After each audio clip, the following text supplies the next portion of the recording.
안녕하십니까. 세상을 읽어주는 남자 이상훈입니다. 오늘은 3나노 2세대 경쟁이 시작됐다는 주제로 한 말씀 드리겠습니다. 이 애플이 드디어 신형 아이패드에 탑재되는 M4 프로세서를 선보였습니다. 애플이 아이패드 신제품을 내놓은 것은 2022년 10월 이후 1년 5개월 만인데요. 특히 애플은 이번 M4 칩이 아이패드 최상위 버전인 아이패드 프로 신제품에 탑재된다고 밝혔습니다. 지금까지 아이패드는 그 노트북을 완전히 대체할 수 없는 대형 스마트폰 정도로 여겨졌습니다. 하지만 이번에 가장 강력한 칩인 M4로 무장함으로써 사실상 아이패드 제품으로 노트북을 대용해서 사용할 수 있도록 하겠다는 애플의 의지가 보였다는 생각입니다. 그만큼 칩들이 소비 전력 측면과 성능 측면에서 일취월장해 나가고 있음을 이번 애플 사례에서도 볼 수 있다는 생각입니다. 지금 속속 나오는 그 M4의 벤치마크 테스트 결과를 보면 애플 M 시리즈 전작인 그 M3나 퀄컴의 새 CPU, 스냅드래곤 X 엘리트보다 나은 것으로 나오고 있습니다. 그간 그 M 시리즈 후속작에서 성능 향상 체감이 상당히 더뎠던 애플이기 때문에 이 부분도 나중에 주목할 부분이라는 생각입니다. 이 파운드리와 관련해서 역시 눈에 띄는 것은 애플이 TSMC의 3나노 2세대 노드인 그 N3E를 사용한다는 점입니다. 애플이 최근 늦은 그 온디바이스 AI 적용 등으로 아이폰 판매가 급감하는 등 여러 어려움을 겪고 있지만 그래도 TSMC로 하여금 최선단 노드를 가장 먼저 돌리게 만드는 최고의 팹리스라는 게 다시 한번 입증됐다는 생각이 듭니다. TSMC 3나노 2세대 노드는 TSMC로서는 3나노 대중화를 위해서 공을 들여왔던 노드입니다. 사실 TSMC 3나노는 아직 기대에 못 미치고 있습니다. 당장 올 1분기 실적에서도 이게 드러났었는데요. 이 3나노가 전체 매출에서 차지하는 비중이 9%에 그친 것이죠. 작년 4분기 15%보다 6%포인트 빠진 수치입니다. 이 얘기는 그만큼 3나노 대중화 노드인 2세대로의 전환이 잘 안 됐다는 얘기로도 볼 수 있을 것 같습니다. 아시다시피 3나노 첫 노드인 그 N3, 그 N3B라고도 하는데요. 이 N3의 가장 큰 특징은 높은 설계 비용과 노드 구현의 복잡성입니다. 그러다 보니 칩의 성능은 특별하지만 가격이 너무 비싸다는 게 흠이었죠. 반면 이번에 M4가 마수거리 물량이 된 2세대 노드 N3E 같은 경우는 좀 다른데요. 그 N3보다 일단 EUV 공정 자체가 6개나 적습니다. 비록 5나노 공정에 비해서 SRAM 스케일링이 부족한 단점은 있지만 더 낮은 비용을 제공한다는 점 때문에 이 많은 팹리스들이 N3E 양산을 기다려왔다고 볼 수 있습니다. 기존 N3 공정보다 6개 적은 EUV 레이어를 가진 N3E는 밀도 증가는 적어도 더 단순한 공정 때문에 비용과 제조 사이클 측면에서 확연한 장점이 있는 것이죠. N3 같은 경우는 최대 EUV 레이어를 하는 그 공정 자체가 25개지만 N3 같은 경우는 19개 수준에 그칩니다. 그만큼 복잡하지 않고 비용도 절감할 수 있는 것입니다.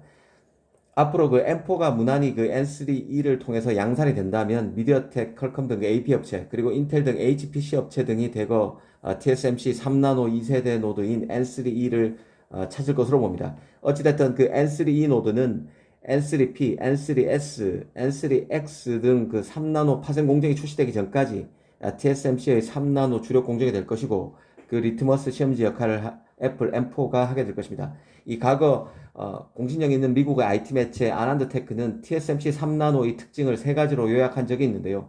그 세 가지는 바로 느린 속도, 막대한 투자, 큰 미래였습니다.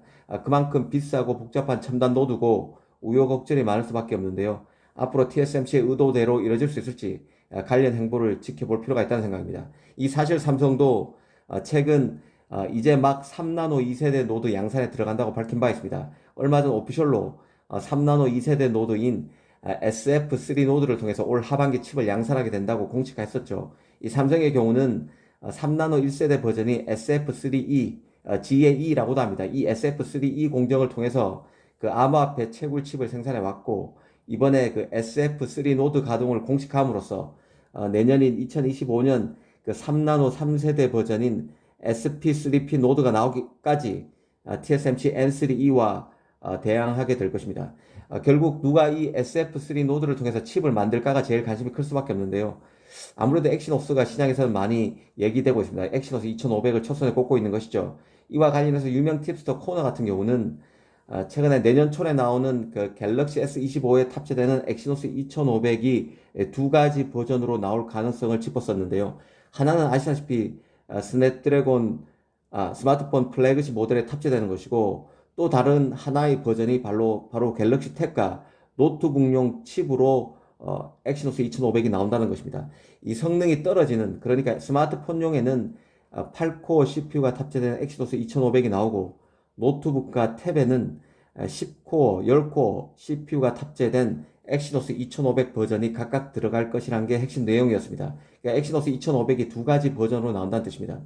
즉 삼성이 자신의 시스템 온칩 SoC로 노트북과 태블릿 분야에 진출하려는 것이고, 이런 결정의 배경에는 삼성이 드림칩으로 불리는 엑시노스 2500의 성능에 대한 자신감이 깔려 있다는 것입니다. 삼성은 결국 CPU 쪽으로 점점 프로세서 영역을 확장해 나갈 수밖에 없고, 마칩 같은 경우도 네이버와 함께 연구 중인 마칩 같은 경우도 그런 일환으로 볼 수 있을 것입니다.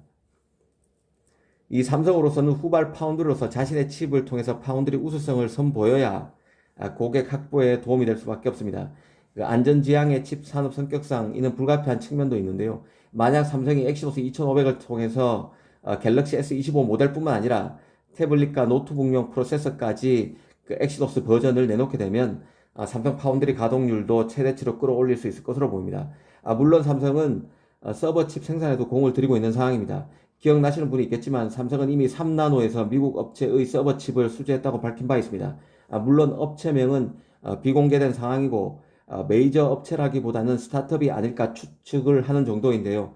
이 3나노 서버 칩의 경우는 삼성이 이번에 공식화한 SF3 노드를 통해서 만들지, 아니면 내년에 나올 3나노 3세대 노드인 SF3P 노드를 활용할지는 조금 더 지켜봐야 하지 않을까 싶습니다.